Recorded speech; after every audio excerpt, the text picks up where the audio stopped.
Mengapa di surat Al-Lahab isinya adalah vonis masuk neraka terhadap Abu Lahab padahal Abu Lahab masih hidup? Bukankah dia masih bisa bertobat sebelum kematiannya? Justru itu, makanya boleh dibilang satu-satunya orang yang punya kesempatan emas untuk mendisprove Al-Quran ya Abu Lahab.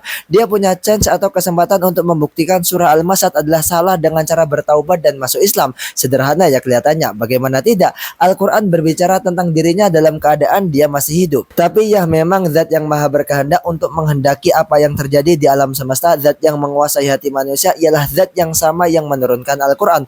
Allah sudah kunci hati Abu Lahab untuk beriman, lalu seakan Allah hendak kabarkan bahwa dia sampai mati tidak akan beriman dan akan masuk neraka.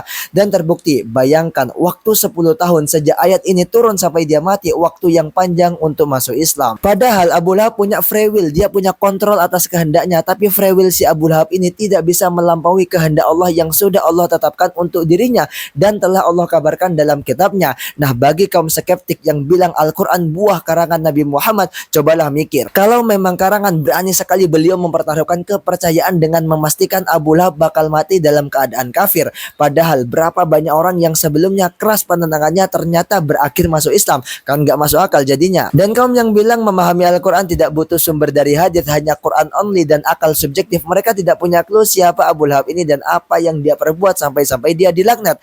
Ayat yang sebenarnya merupakan keajaiban jika ditadaburi secara mendalam, jadi benar-benar meaningless karena pemikiran Quran only oleh para penolak sunnah. Seperti itu, terima kasih. Kalau suka jangan lupa follow dan sebarkan biar manfaatnya semakin meluas. Diskusi di kolom komentar.